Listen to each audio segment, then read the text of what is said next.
예술의 세계와 객관적인 현실과는 별개라고 하는 그런 태도를 가졌던 것 같아요. 그래서 예술 세계가 가지고 있는 자족성, 독자성, 우리가 그걸 이제 영어로는 오토노미라고 하는 그런 개념을 쓰기도 하는데, 예술 세계라는 것은 만들어진 거고 자족적인 공간이기 때문에 그 자체가 추구하는 원리와 기법이 따로 있다.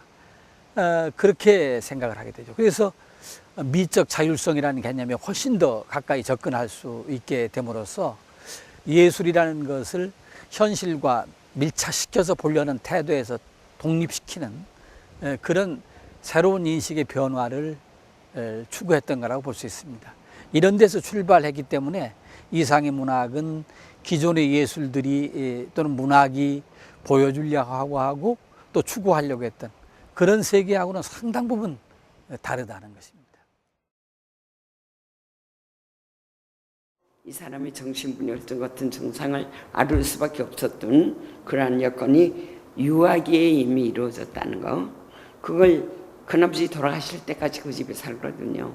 돌아가신 다음에 24년 만에 돌아보니까 뭐 어떻다 이런 얘기가 나. 22살에 돌아오는데 여전히 가난합디다 그러니까 그 두 주일이 내는 거기에 보면은 자기 집에 와서 두 주일 있는 동안에 얘기가 나오거든요. 그래서 그 아버지가 둘, 엄마가 둘, 그러면서 누구도 붙잡을 수가 없는 이 둘이 하나여야 되는데, 길러주면서 사랑해주는 게 하나여야 되는데 길러주는 아버지와 또 육친의 아버지가 다른 데서 오는 갈등, 그러면서 책임은 두 집을 다 져야 되는 거예요. 그게 이제 23살에 폐병에 걸린 이상희가 처한 상황이었다 하는 거.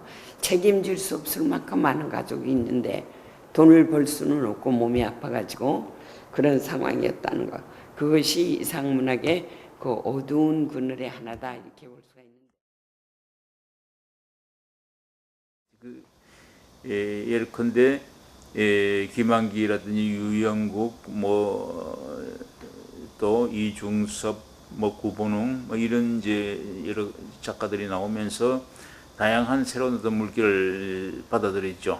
그 가운데 뚜렷한 어떤 그 줄기를 따진다면 구본웅 같은 작가를 중심으로 하는 야수파 또는 표현파 계통의 그런 격정적인 어떤 그 경향이 있고, 또 한편은 상당히 이지적인 어떤 그 분석적이고 이지적인 그런 스타일의 입체파 이후 무슨 그 미래파라든지 이런 말하자면 논리적인 작업을 했던 사람들, 김한기, 유영국 이제 이런 유형이 있죠. 두 가지 유형으로 나눌 수 있습니다.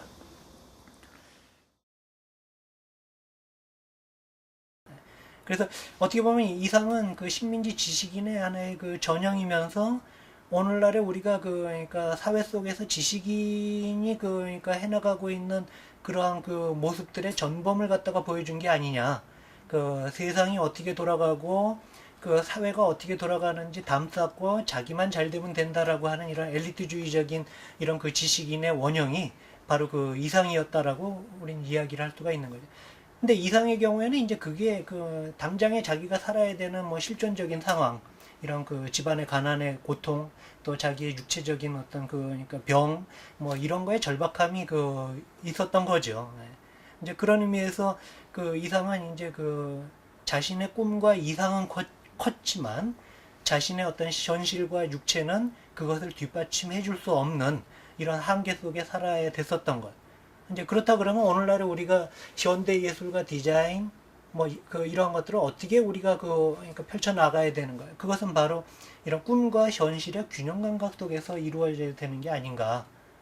그래서 그 식민지 조선에 있어서의 한계 상황이 그 이상이라고 하는 이러한 그러니까 슬픈 자화상을 만들어냈지만, 우리가 오늘날의 그 현대 오늘날 우리가 살아가고 있는 이 시공간 속에서는 그러한 그 꿈과 현실의 그 균형을 찾아 나가는 이런 방향성이 있는 그 문화예술이 저는 돼야 된다라고 생각을 갖다가 하고 있습니다.